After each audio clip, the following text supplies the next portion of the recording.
ডাক্তারবাবু রায়ের বৌমনির সাথে তর্ক বিতর্কে জড়িয়ে নিজের পায়ে নিজে কুড়াল মারলো। হ্যাঁ বন্ধুরা, ভিডিওতে লাইক দিয়ে দেখতে থাকুন। টাকার অঙ্ক না মেলায় রায়ের বৌমনির সাথে ডাক্তার তর্ক বিতর্কে জড়িয়ে পড়ে। ওদিকে রায়ের বৌমনি বলে ওঠে যে আচ্ছা, আমি যদি এই টাকাটা আপনাকে না দিই তাহলে আপনি কী করবেন বলুন তো? আপনি তো আমার কাছে ধরা পড়ে গিয়েছেন, তাই না? আপনি ভুয়া রিপোর্ট বানিয়ে দেওয়ার শর্তে আমার কাছে এতগুলো টাকা চেয়েছেন। এখন যদি আমি আপনাকে নাও দিই তার শর্তে আপনি আমাকে এই রিপোর্টগুলো দিতে বাধ্য, কারণ আপনার তো কাজই এটা, তাই না?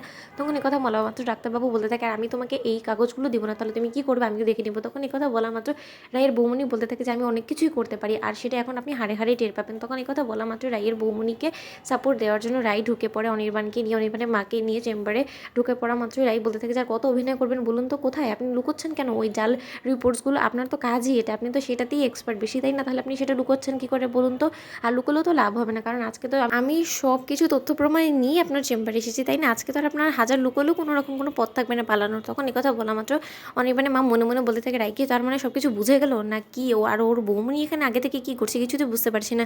তখন এই কথা বলা মাত্র ডাক্তারবাবু বলতে থাকে যে আপনি কি, আপনাকে তো চিনতে পারলাম না। তখন অনির্বাণ বলতে থাকে যে কেন আপনি চিনতে পারছেন না কেন? সেদিনই তো রাই আপনার চেম্বারে এসেছিল, আমি রাইকে নিয়ে এসেছিলাম, আপনার মনে নেই সেটা? আপনি এত ভুলুমন কী করে হয়ে গেলেন? তখন রাই বলতে থাকে যে অনির্বাণ তুমিও কী সব প্রশ্ন করছো না ওনাকে?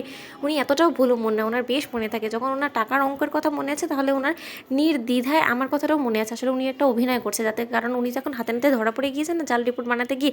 আপনি এখন সত্যি সত্যি বলবেন না কি? আপনি আমাকে এই প্রশ্নের উত্তরটা দিন তো, যে আমার ভুয়া রিপোর্টটা বানানোর জন্য আপনাকে কি এতগুলো টাকার প্রলোভন দেখিয়েছিল বলুন? তখন এই কথা বলা মাত্র ডাক্তারবাবু বলতে থাকে যে কী বলছো, কী এসব তুমি বলো তো? আমি তো তোমাকেই চিনি না। এখন আমার মনে পড়েছে যে হ্যাঁ, তুমি সেদিন তোমার হাজব্যান্ডের সাথে এসেছিলে, কিন্তু তার থেকে বড় কথা তুমি এসব মিথ্যা অপবাদ নিয়ে আমার চেম্বারে এসে আমার নাম খারাপ করার চেষ্টা করছো, তাই তো? আমি বেশ বুঝতে পারছি এরকম অনেকেই আসে আমার অফিসে আমার নাম খারাপ করার জন্য, অনেক চেষ্টা করে, কিন্তু কেউ আজ অব্দি সাকসেসফুল হতে পারেনি, আর তুমিও হবে না। আমি তোমাকে ওয়ার্ন করে দিচ্ছি, আমার পেশেন্ট কমাতে তুমি মোটেও পারবে না। তুমি কি মনে করেছো যে তো আমার পেশেন্টরা সকলে অনেক পুরনো আর তোমার কথায় মোটেও বিশ্বাস করবে না? তখন এই কথা বলা মাত্র রাই বলতে থাকে যে আপনার পেশেন্টদের কাছে সব কিছু আজকে জলের মতন পরিষ্কার হয়ে যাবে যে তারা যে কত বড় একটা বাটপার ডাক্তারের কাছে এসে প্রতারিত হচ্ছে। তখন এই কথা বলা মাত্র ডাক্তার বলতে থাকে যে মুখ সামলে কথা বলবে। তখন এই কথা বলা মাত্র পুলিশ এসে বলতে থাকে যে আর কত মুখ সামলে কথা বলবে? আপনি যে প্রতারক একটা ডাক্তার সেটা সকলের সামনে ম্যাডাম প্রমাণিত হয়ে গিয়েছে।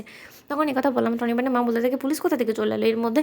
তখন অনির্বাণ বলতে থাকে যে রাই আমি কিছুই বুঝতে পারছি না, আমার কাছে একটু পরিষ্কার করে বলবে? তখন এই কথা বলা মাত্র রাই বলতে থাকে যে ওনাকে কেউ একজন আমার বিরুদ্ধে ষড়যন্ত্র করে হ্যাঁ আমাকে তোমার কাছে খারাপ সাজানোর জন্য মোটা অঙ্কের টাকা অফার করে আমার বিরুদ্ধে ভুয়া প্রেগনেন্সি রিপোর্ট বানানোর কথা বলেছিল, আর সে কোনো কিছু না বুঝে শুনে সে ওই ভুয়া রিপোর্ট বানিয়ে তোমার কাছে প্রস্তুত করেছে আমাকে প্রেগনেন্ট বলে। তখন এই কথা বলা মাত্র অনির্বাণ বলতে থাকে যে কী বলছে কি এসব? তখন ডাক্তার বলতে থাকে যে না, সব কিছু মিথ্যে মিথ্যে। তখন অনির্বাণের মা হঠাৎ করে বলে ওঠে যে রাই তুমি এসব বেহুদা কথা বলে সময় লস করছো কেন বলো তো? আমাদেরকে এই নাটকীয়তার মধ্যে না সামিল করলে কি তোমার চলছিল না? তখন রাই বলতে থাকে এত অস্থির হলে কী করে চলবে মা, একটু অপেক্ষা করুন, ধৈর্য ধরুন। তো বন্ধুরা, ভিডিওটি ভালো লেগে থাকলে একদম শেয়ার করে সাবস্ক্রাইব করতে ভুলো না।